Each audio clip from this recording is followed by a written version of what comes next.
I'm Amber Wilson, 35, and I never thought my own family would endanger my daughter.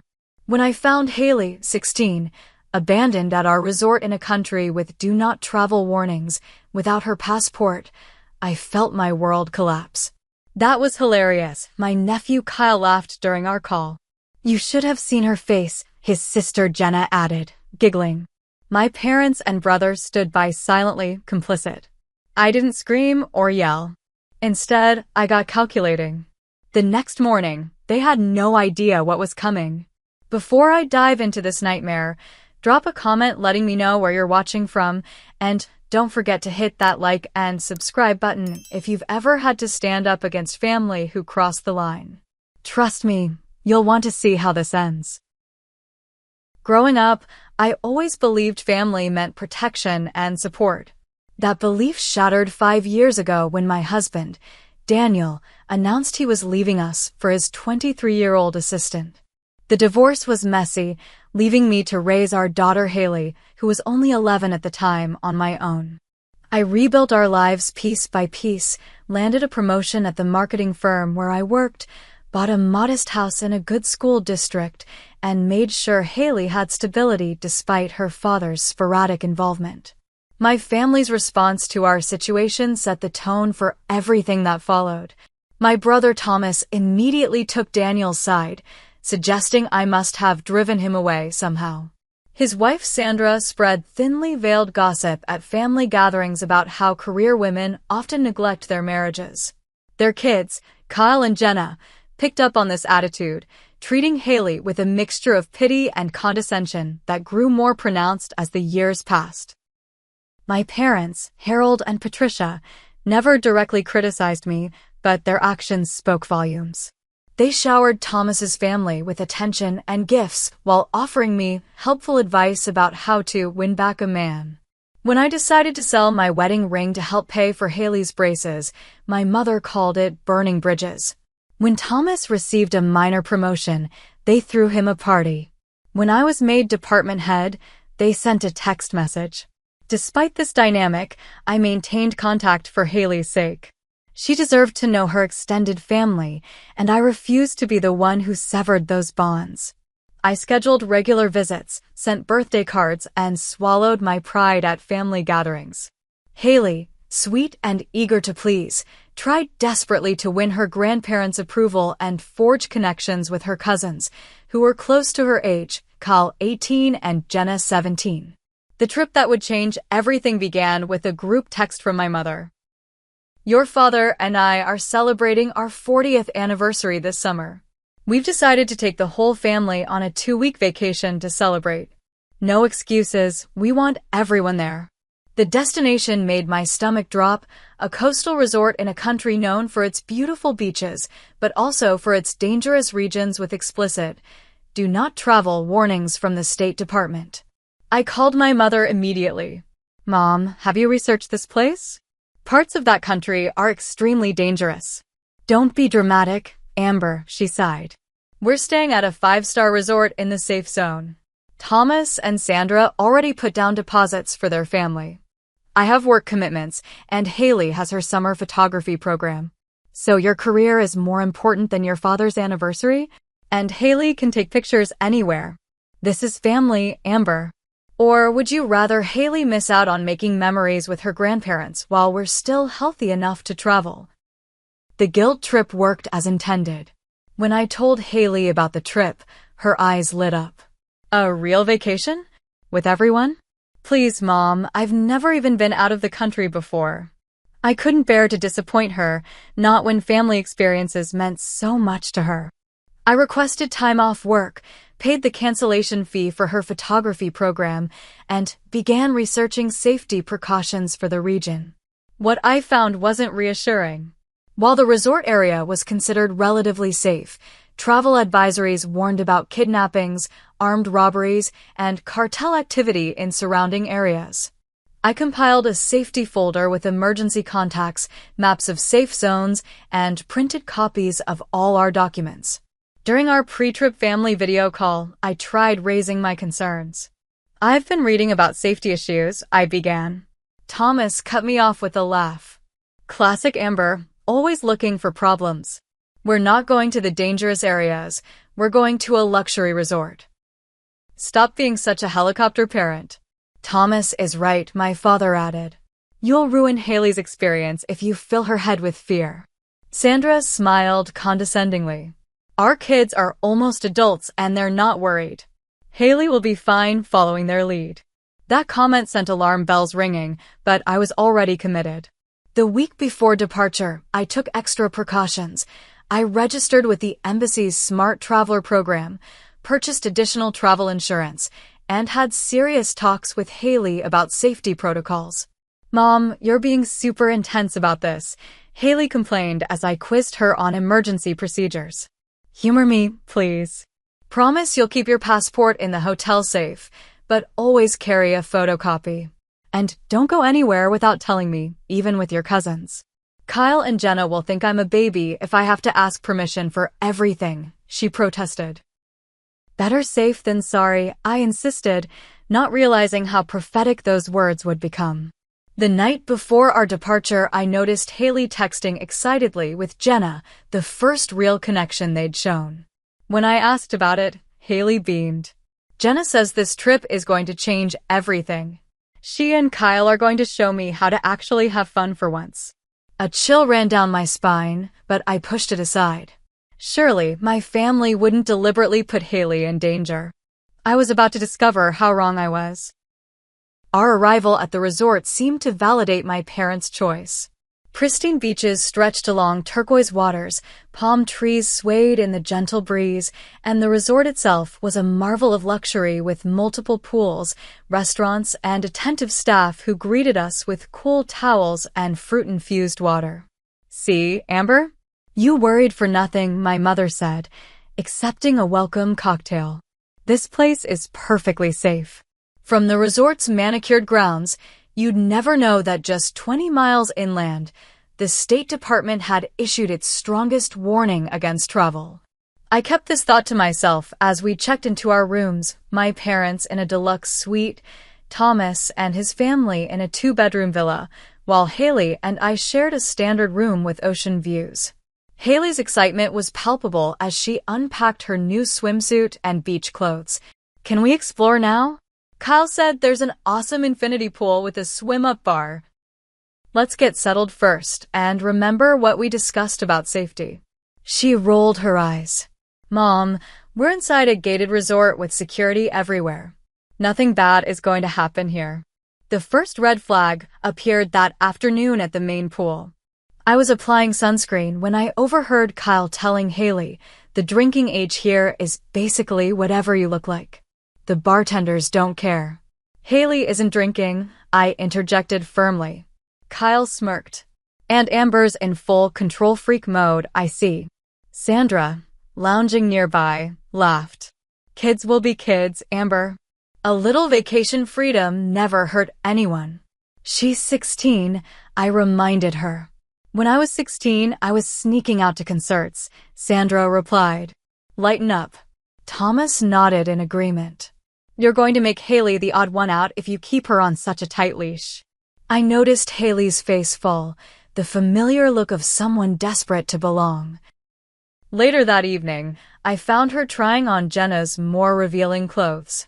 Jenna says my swimsuit looks like something a 12-year-old would wear, she explained, tugging at a bikini 2 sizes too small. Your swimsuit is perfect for you, I said. You don't need to dress like Jenna to have fun. Kyle and Jenna know how to enjoy life, she countered. They say I'm too sheltered, and that's why I don't have many friends back home. The comment stung because it contained a kernel of truth. Between work and managing our household alone, I hadn't been able to facilitate as many social opportunities for Haley as I would have liked. Seeing her cousin's cruel assessment of her social life made me feel like I'd failed her somehow. Our second day featured a guided tour of the resort's private ecological reserve.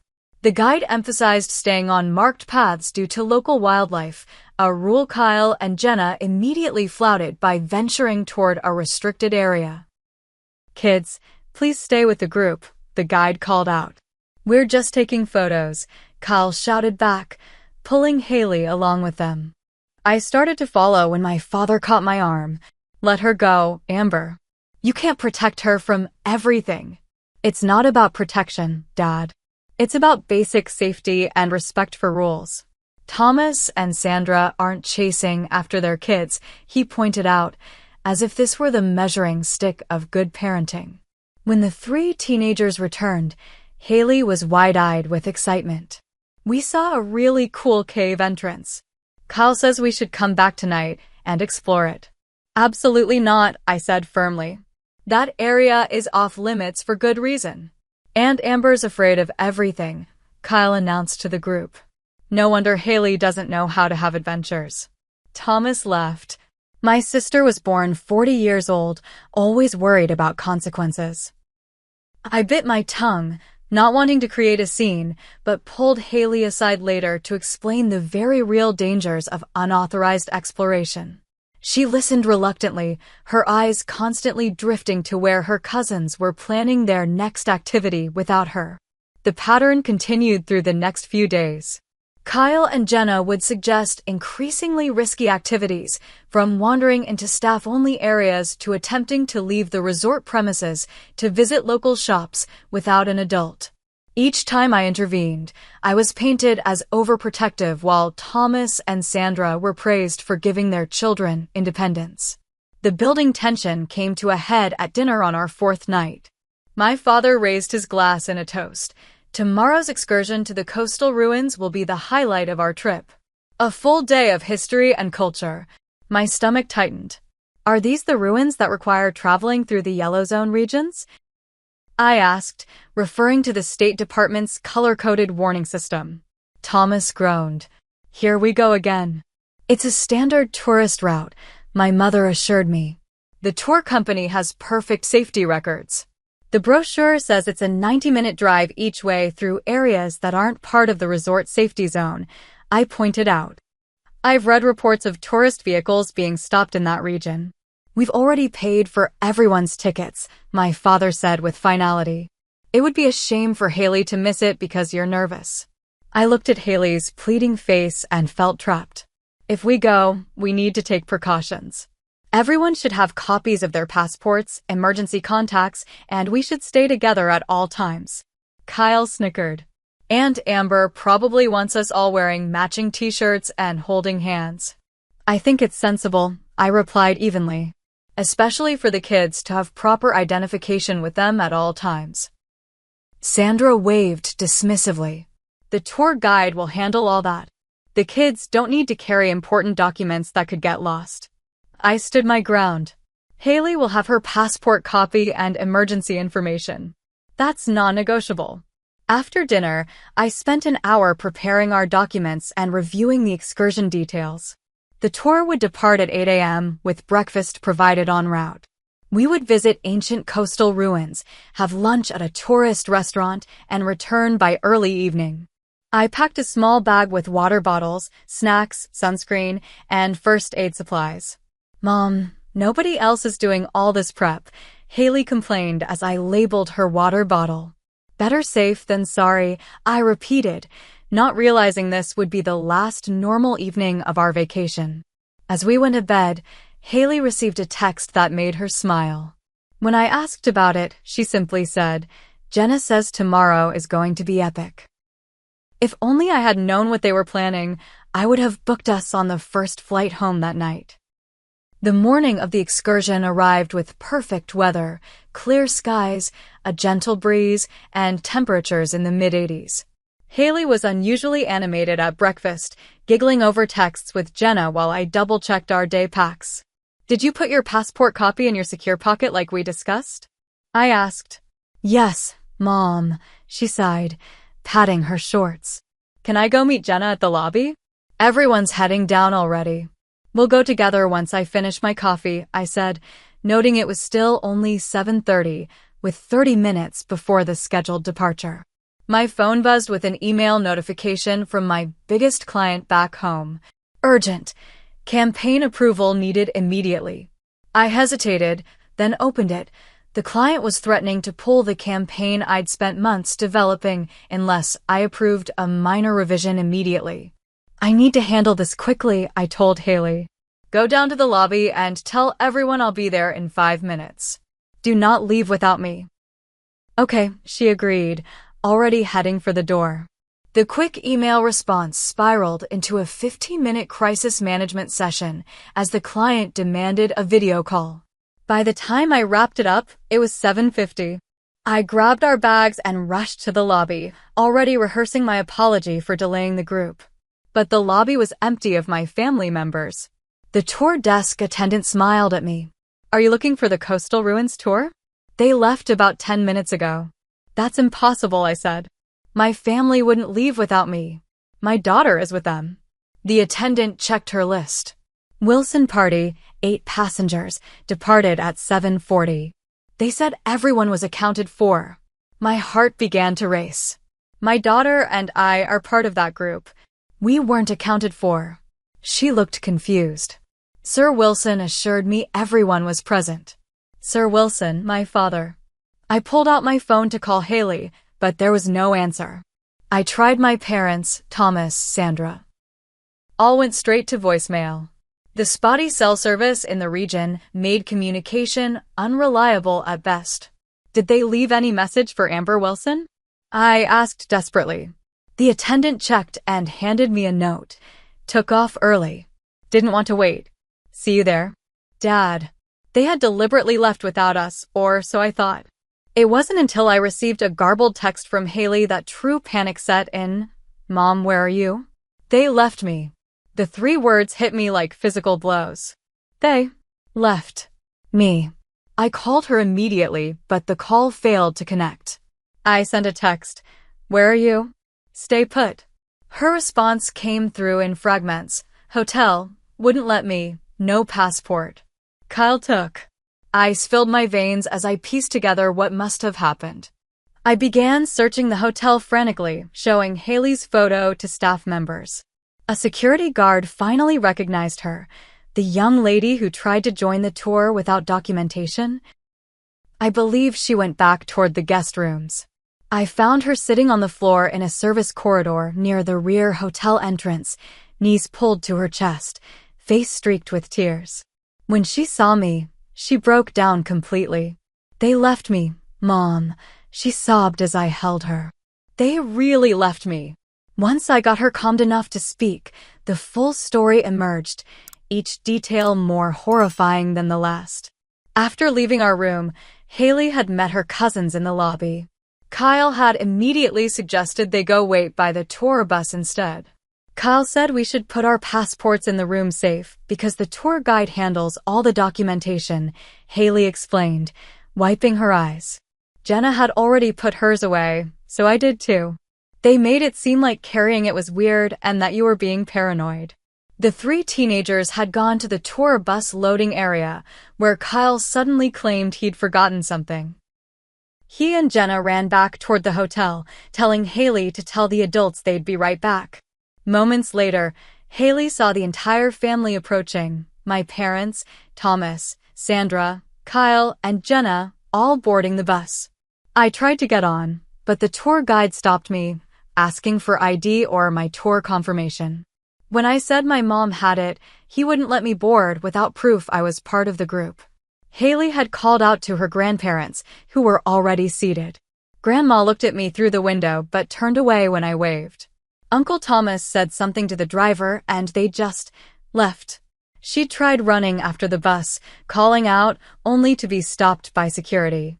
When she'd managed to call Kyle's phone, he had answered laughing. Kyle said it was a lesson in independence. That maybe now I wouldn't be such a baby about everything. I could hear Jenna laughing in the background, telling him to put it on speaker so she could talk to me too. What did she say? I asked, struggling to keep my voice steady. She said, "How does it feel to be on your own for once, princess? Maybe now you'll learn the world doesn't revolve around you and Aunt Amber." Haley's voice broke. Then Uncle Thomas took the phone and said they'd see me when they got back, that I'd be perfectly fine at the resort, and this would be good for me. Did Grandma or Grandpa say anything? I asked, already knowing the answer. Grandpa said this would build character, and that you and I both needed to toughen up. I held my daughter while she cried, my mind racing through scenarios. We were in a foreign country with dangerous regions. My 16-year-old daughter had been deliberately abandoned without identification as some sort of twisted lesson. And my entire family was complicit. I helped Haley back to our room, got her cleaned up, and tried calling the family again. This time, Thomas answered. Finally decided to join us, he asked casually.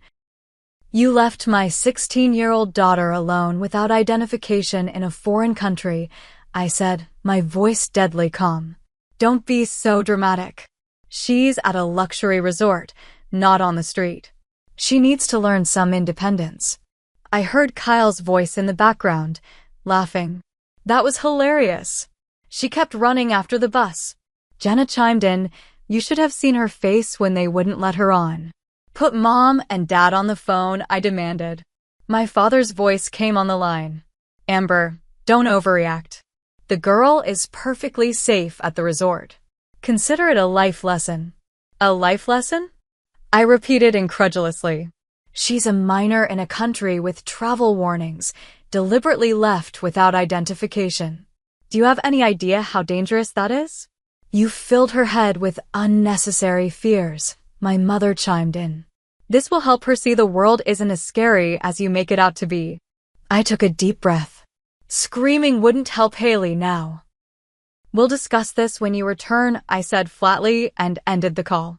Turning to Haley, who had been listening to the conversation, I said, I'm so sorry they did this to you. This was not your fault, and it was not okay. What are we going to do? She asked in a small voice. First, we're going to make sure we're safe, I told her, already forming a plan. And then, we're going to make sure this never happens again. Little did my family know, they had just made the biggest mistake of their lives. While Haley showered, trying to wash away the morning's trauma, I sat on the edge of the bed making lists. One part of me wanted to book immediate flights home, to put as much distance between us and my family as possible.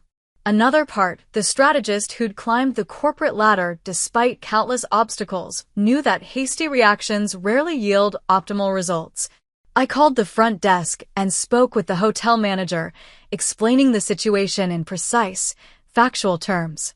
His reaction told me everything I needed to know about how serious the abandonment was. This is completely unacceptable, Ms. Wilson, he said, clearly alarmed.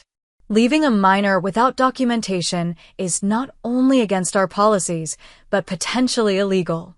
I'll arrange for additional security personnel to be aware of your situation and have someone escort you if you need to move around the resort.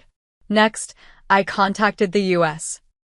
Embassy, where an official documented the incident and offered to send a consular officer to the resort if necessary. What your family did could be considered child endangerment, the official informed me. I strongly recommend filing a formal report, which would be forwarded to authorities both here and in the United States. I'd like to do that, I confirmed, my resolve hardening. When Haley emerged from the bathroom, looking younger and more vulnerable than I'd seen her in years, we sat together on the balcony overlooking the ocean. Are we going home? She asked quietly. Not yet, I replied. We're going to stay right here where it's safe. I'm not risking traveling through dangerous regions without the protection of a tour group. They'll be back tonight, and we'll deal with this then. She nodded, then asked the question that broke my heart. Why would they do this, Mom? What did I do wrong? I took her hands in mine. You did absolutely nothing wrong. This isn't about you. It's about them and their twisted idea of what's acceptable. What they did was cruel, dangerous, and potentially illegal. Illegal. Her eyes widened. Yes, abandoning a minor without identification in a foreign country with travel warnings could be considered child endangerment. I've already reported it to the embassy. She fell silent, processing this information. They're going to be so mad. Let them be, I said firmly. Their feelings are not our priority right now. Your safety and well-being are all that matter to me. We spent the afternoon in our room, ordering room service and watching movies, creating a bubble of safety. I used the time to make calls and send emails, putting plans in motion that my family wouldn't see coming. Around 6 p.m., my phone rang. Thomas again. "We're heading back to the resort," he announced, as if nothing unusual had happened. "Dad wants to know if you're joining us for dinner or if you're still sulking." "We'll meet you in the lobby at 8, I replied evenly. "We have some things to discuss." "Oh, come on, Amber. It was just a joke that got a little out of hand. Kyle and Jenna feel bad about it." 8 o'clock. "Lobby," I repeated and hung up. When I turned to Haley, she looked anxious. "What's going to happen?" "We're going to have a family meeting," I told her. "But first, I want you to know that whatever happens, whatever they say, I have your back. Always. And you have choices here. You don't have to forgive them just because they're family." She considered this, then asked, "What would you do?" "I'm not going to tell you what to feel," I said carefully. "But I will tell you what I'm doing. I'm setting boundaries, clear, firm boundaries with consequences. People who would put you in danger don't get unlimited access to your life, family or not." At 7:55, we took the elevator down to the lobby. I'd suggested Haley dress comfortably but well. A subtle reminder that we weren't the ones who should feel ashamed. I wore my favorite business dress, the one I saved for crucial client presentations. Armor of a sort. They arrived as a group, my parents leading, Thomas and Sandra following, Kyle and Jenna trailing behind with uncharacteristically subdued expressions. The moment they spotted us, a range of emotions crossed their faces. My father's defensive pride, my mother's forced smile, Thomas's impatience, Sandra's performative concern. Only Kyle and Jenna showed genuine discomfort, perhaps finally realizing the gravity of their prank. "There you are," my mother began, as if we were the ones who had been missing. "Your father's made reservations at the seafood restaurant." "We're not going to dinner," I stated calmly. "We're going to have a conversation right here, right now, about what happened today." "Amber, people are watching," my mother hissed, glancing around the lobby. "Yes, they are," I agreed. "The hotel staff are particularly attentive after learning that a minor guest was abandoned without identification. The embassy officials were quite concerned too." My father's face darkened. "You involved the embassy?" "For heaven's sake, Amber, talk about overreacting. A 16-year-old U.S. citizen was deliberately left without identification in a country with active travel warnings," I interrupted, my voice clinical and detached. "That's an objective description of what occurred today." Thomas stepped forward. "Look, things got carried away. The kids meant it as a harmless prank." "Endangering a minor is not a prank," I cut in. "It's a criminal offense." "Criminal?" Sandra scoffed. "She was at a 5-star resort, not on the streets." Without identification, unable to prove she was a legitimate guest, unable to receive medical care if needed, I countered. "All because Kyle and Jenna thought it would be funny, and the rest of you went along with it." Kyle finally spoke up, his voice lacking its usual cockiness. "We didn't think it through, okay? We're sorry." "Are you?" I asked, turning to him. "Or are you sorry there are consequences?" Jenna looked at Haley, who had remained silent throughout the exchange. "It was just supposed to be a joke. We didn't mean for it to be such a big deal." Haley lifted her chin slightly before responding. "It wasn't funny. It was scary and humiliating, and it showed me exactly what you think of me." My mother tried to salvage the situation. "We all make mistakes. Family forgives. Now let's put this behind us and enjoy our vacation." "That's not happening," I informed them. "Haley and I will be keeping to ourselves for the remainder of this trip. We'll see you back home, where we'll discuss the long-term implications of today's choices." "Long-term implications?" Thomas repeated incredulously. "You're talking like this is some kind of business negotiation." "In a way, it is," I replied. "You've shown me exactly how much my daughter's safety and well-being mean to you. I'm adjusting our relationship accordingly." "You're being ridiculous," my father declared. "Patricia, Thomas, let's go to dinner. Amber will calm down eventually." As they turned to leave, I called after them, "One more thing. I've changed our room. For security reasons, The hotel has agreed not to disclose our new location to anyone, including family members. Their stunned faces as the implications sank in gave me the first moment of satisfaction in this horrible day. We weren't just angry. We were cutting them off. Back in our new room, an upgraded suite the manager had provided at no extra charge, Haley finally relaxed. "You were amazing," she said. "I've never seen you stand up to them like that." "I should have done it years ago," I admitted. "But sometimes it takes seeing someone hurt the person you love most to find your voice." "What did you mean about long-term implications?" she asked. I sat beside her on the couch. "That's something we need to discuss. There are things I can do, legal, financial, and personal boundaries that can be set. But they'll affect you too, and I want your input." As I outlined my plans, I watched my daughter transform before my eyes, from a victim seeking approval to a young woman recognizing her own worth and the power of boundaries. By the time we went to bed, we had a strategy and, more importantly, a new understanding between us. My phone buzzed with texts throughout the night. From Mom, "You're overreacting." "Your father is very upset." From Thomas, "Way to ruin the family vacation." Real mature. From Sandra, "The kids are devastated you're being so harsh." I didn't respond to any of them. They'd discover soon enough that harsh didn't begin to describe what was coming. The next morning, I woke before Haley and slipped out to the balcony with my phone and notebook. I had calls to make while she slept, her lawyer, our financial advisor, and a therapist I'd found who specialized in family trauma. Each conversation solidified another piece of my plan. A soft knock at our door announced the arrival of room service, a breakfast I'd ordered the night before with all of Haley's favorites. As we ate on our private balcony overlooking the ocean, Haley seemed lighter somehow. "I kept waiting for the guilt to hit me," she confessed, "for standing up to them last night. It never came." "That's because you did nothing wrong," I assured her. "The guilt belongs entirely to them." At 10 a.m., my phone rang, my mother, right on schedule. I put her on speaker. "Amber, this has gone far enough," she began without preamble. "Your father and I expect to see you and Haley at the pool in 30 minutes. We need to move past this unpleasantness." "We have other plans today," I replied calmly. "What plans could possibly be more important than family time?" she demanded.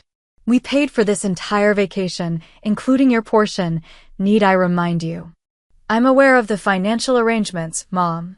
I've already transferred the full cost of our share to your account this morning. Check your email for confirmation." There was a startled silence before she responded. That's not necessary. Your father and I wanted to treat everyone. I prefer to pay our own way. It eliminates any obligation."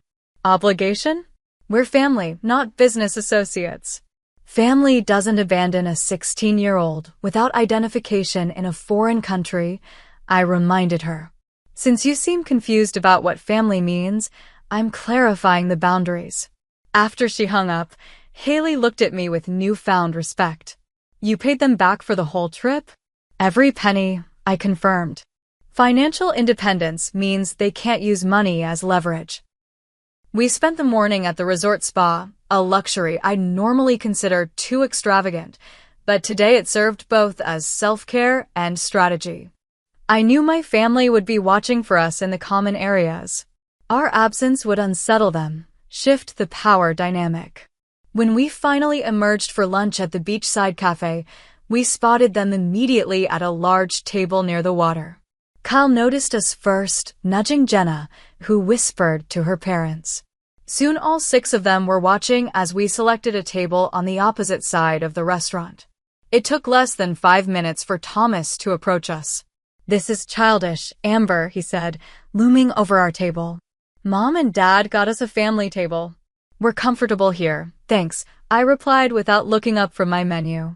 "Haley," he tried, switching tactics, "your grandparents really want to spend time with you. Don't let your mother's overreaction come between you and your family." Haley surprised us both by responding directly. "I was abandoned without ID in a foreign country. That's not an overreaction, that's a fact. I'll decide when and if I'm ready to spend time with people who thought that was acceptable. Thomas's face flushed. Kyle and Jenna feel terrible. They're just kids who made a mistake. They're older than me, Haley pointed out. And they knew exactly what they were doing. As if summoned by their names, Kyle and Jenna approached, wearing matching expressions of performative remorse. We really are sorry, Haley, Kyle began, sounding rehearsed. We didn't think it through. It was supposed to be funny, not scary, Jenna added.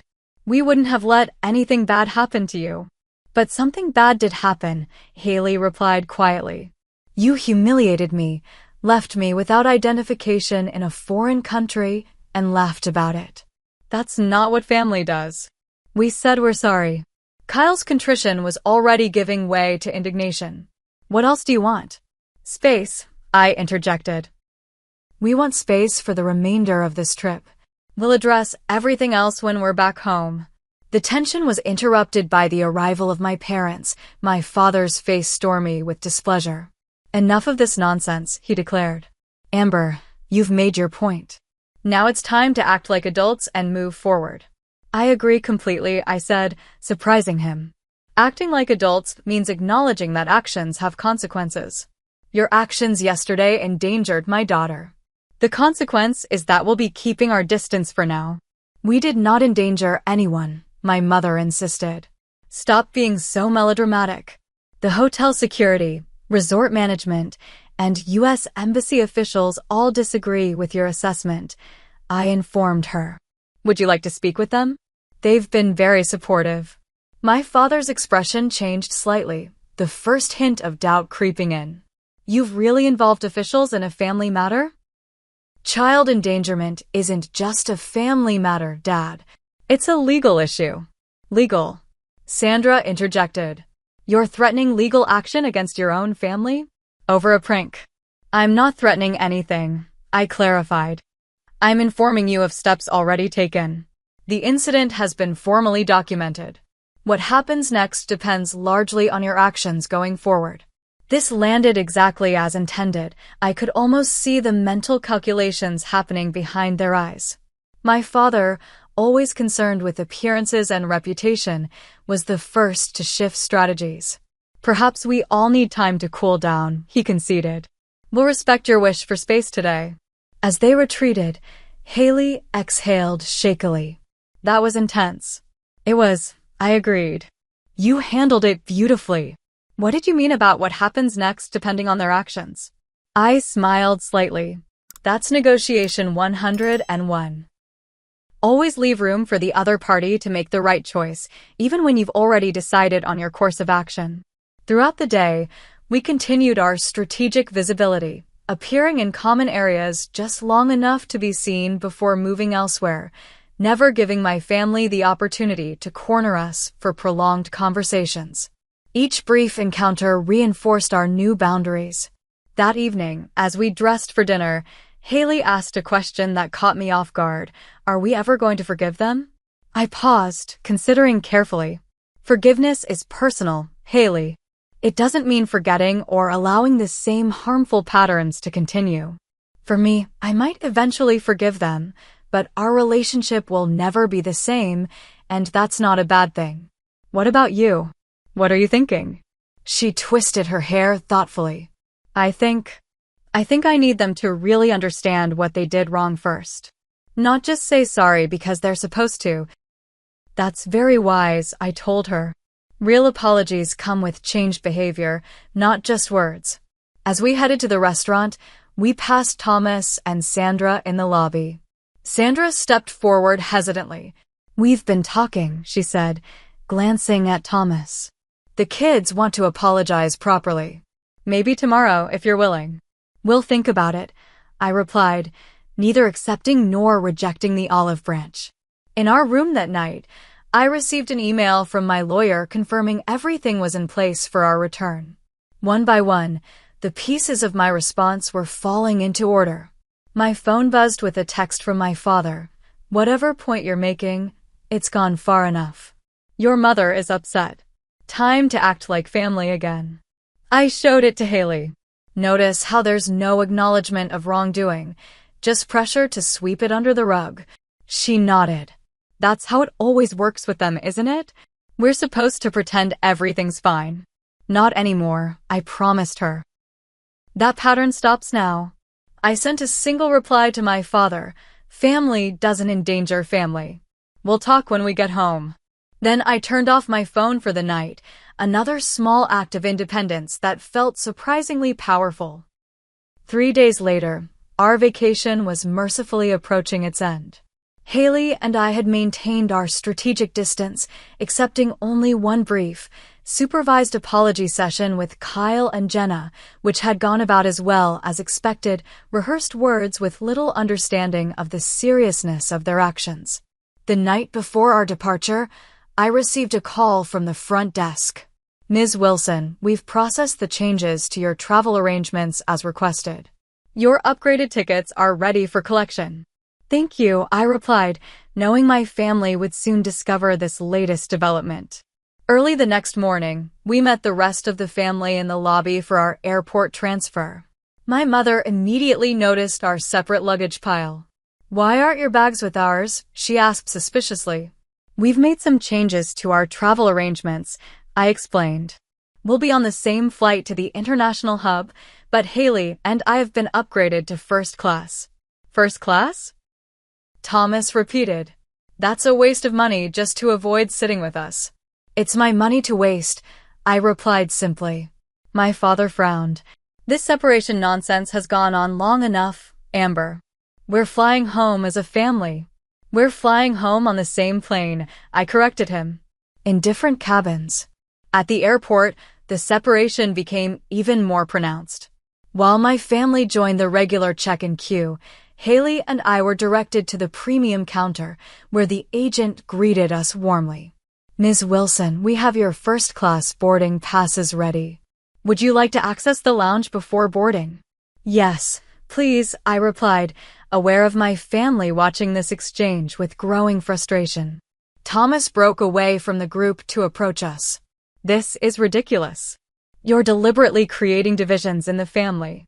No, Thomas.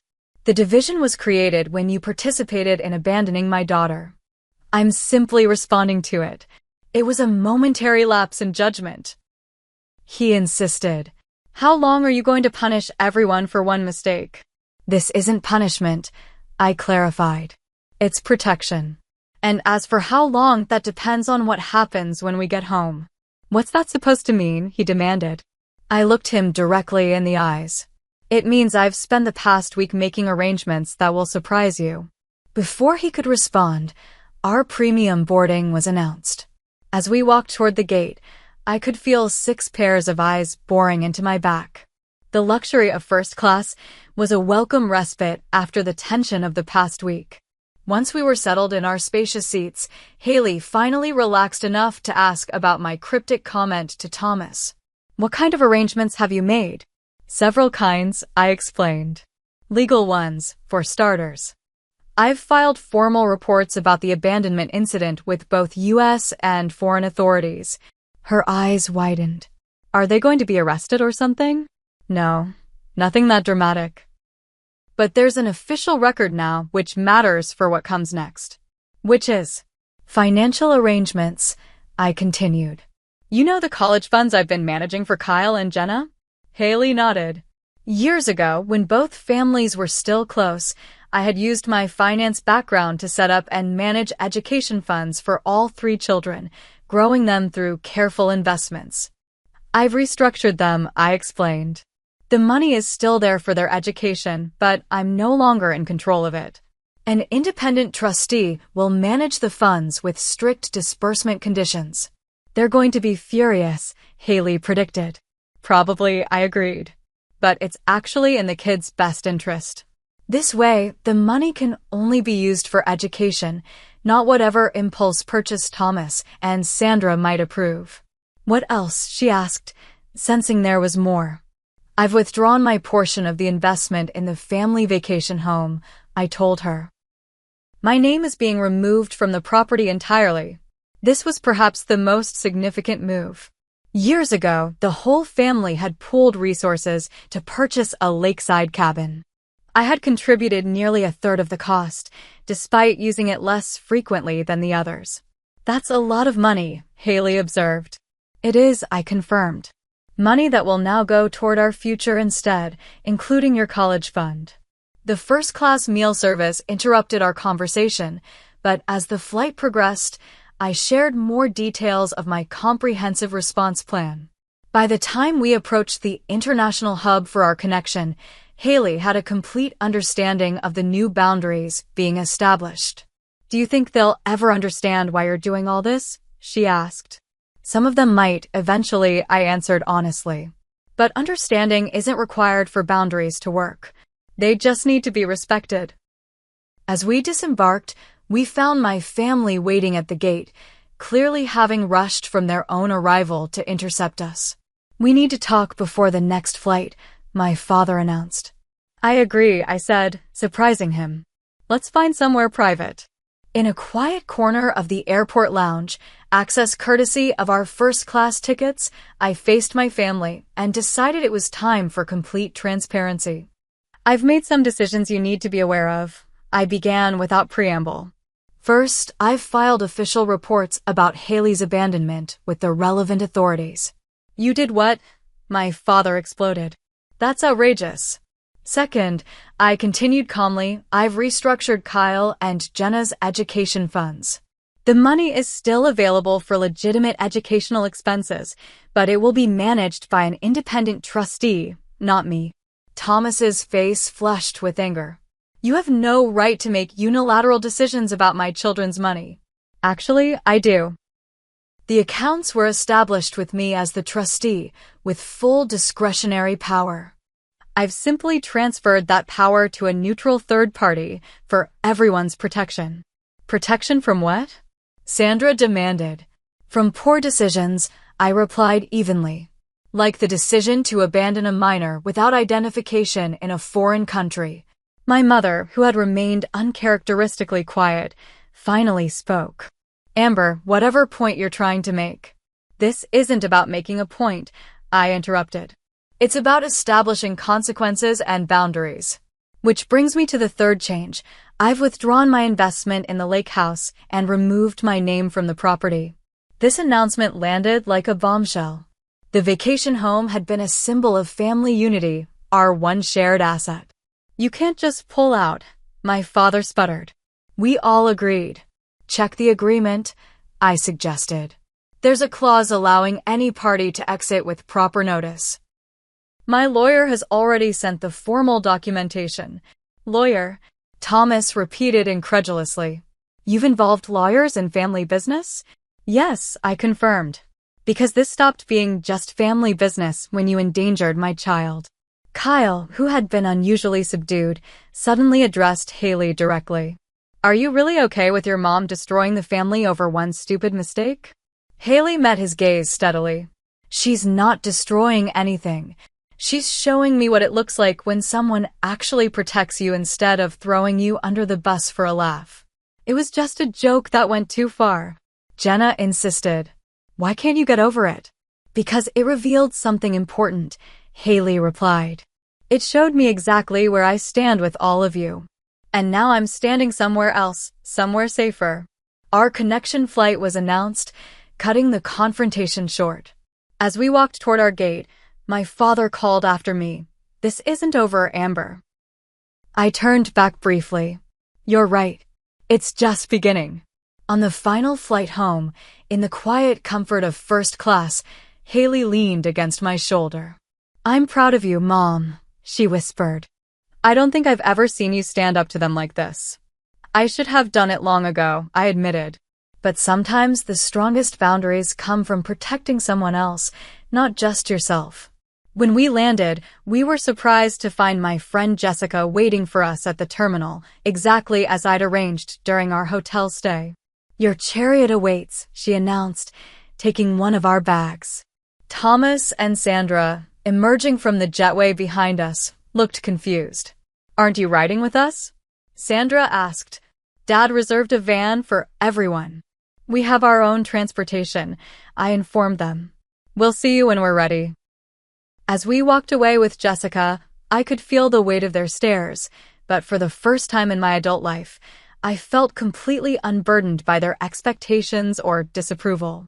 Their power over us, was broken. In Jessica's car, Haley finally relaxed completely. "What happens now?" she asked. Now, I told her, we go home, recover from the trip, and prepare for the family meeting I've scheduled for next weekend. "They'll come?" she asked doubtfully. "Oh, they'll come," I assured her. "They'll come because they're still convinced they can talk us back into the old dynamic. They don't realize yet that we've permanently changed the rules of engagement." Jessica glanced at me in the rearview mirror. "Sounds like I missed one hell of a vacation story." "You have no idea," I replied, squeezing Haley's hand. "But the ending is still being written." 1 week after our return, I stood in my living room, making final preparations for the family meeting. I'd arranged the furniture deliberately, separate chairs rather than cozy couches, positioned to give Haley and me psychological advantage. On the coffee table sat a folder containing documents, a visual reminder of how thoroughly I'd prepared. "Are you nervous?" Haley asked, arranging a platter of store-bought cookies, deliberately impersonal, unlike my usual homemade offerings for family gatherings. "Not nervous," I reflected. Resolved. The doorbell rang precisely at 2 o'clock. My family had always been punctual, if nothing else. I opened the door to find them clustered on my porch, my parents in front, Thomas and Sandra behind them, Kyle and Jenna trailing reluctantly at the rear. "Thank you for coming," I said formally, stepping aside to let them enter. My mother attempted to hug me, but I subtly shifted to make it a brief shoulder touch instead.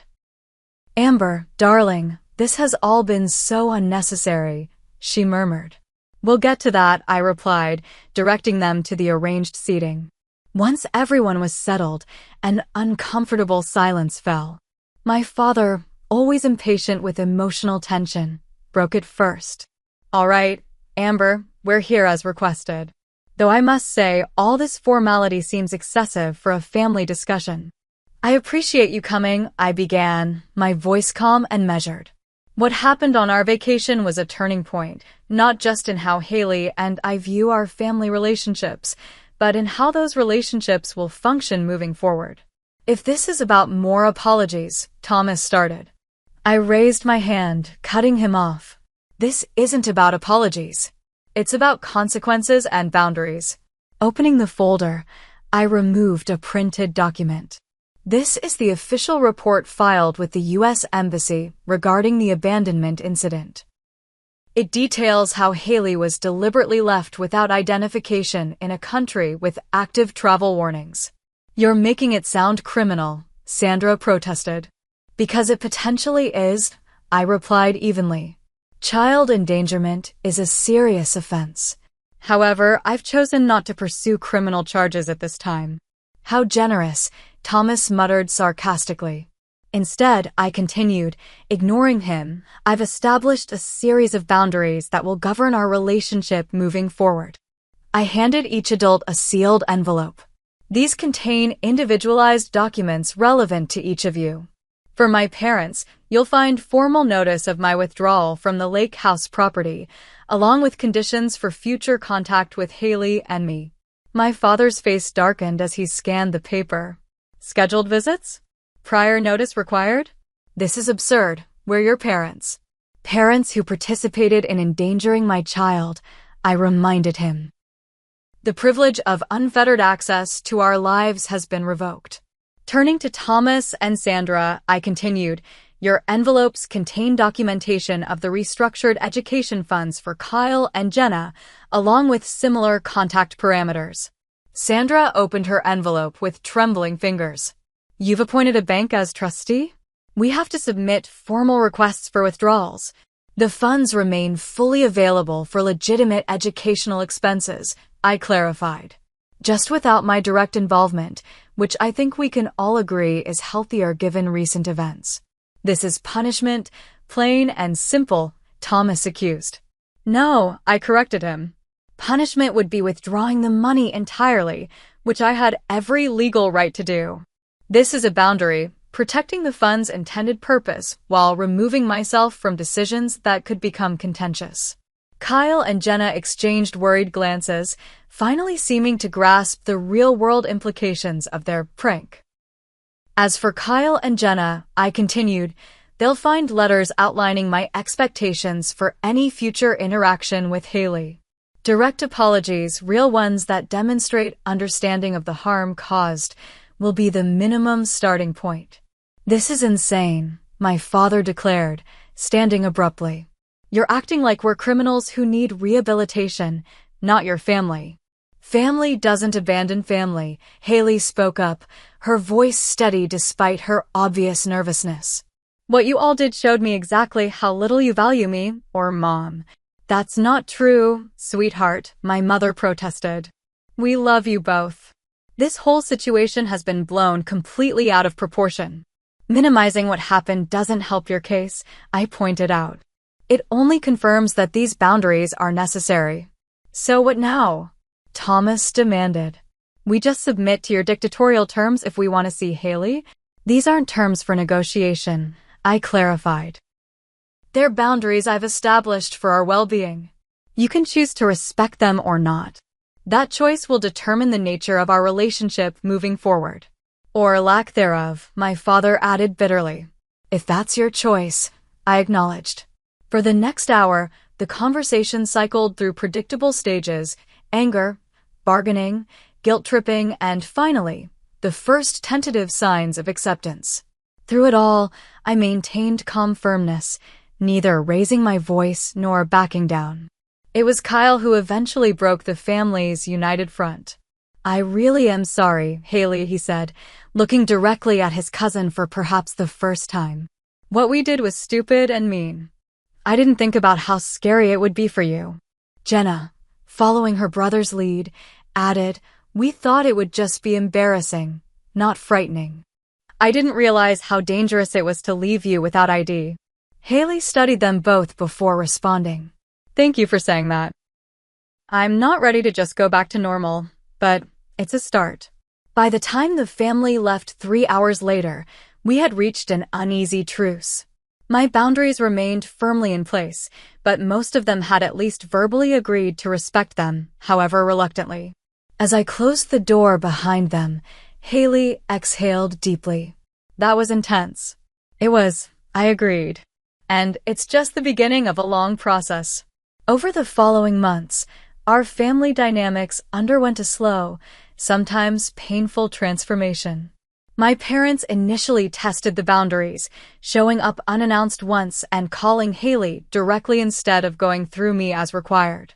Each violation was met with a calm, consistent response, a 1-week extension of the waiting period before the next visit. Gradually, they began to comply, not necessarily because they agreed with the boundaries, but because they recognized I was serious about enforcing them. Thomas and Sandra took longer to adjust, fluctuating between resentful compliance and attempts to convince Haley I was being unreasonable. These attempts backfired spectacularly when Haley recorded one such conversation and played it for me, leading to another family meeting and tighter restrictions. Kyle and Jenna, surprisingly, adapted most quickly.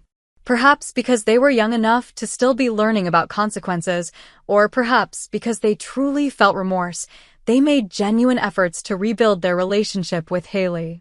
They began with written apologies, followed by supervised visits that gradually grew more relaxed as trust slowly rebuilt.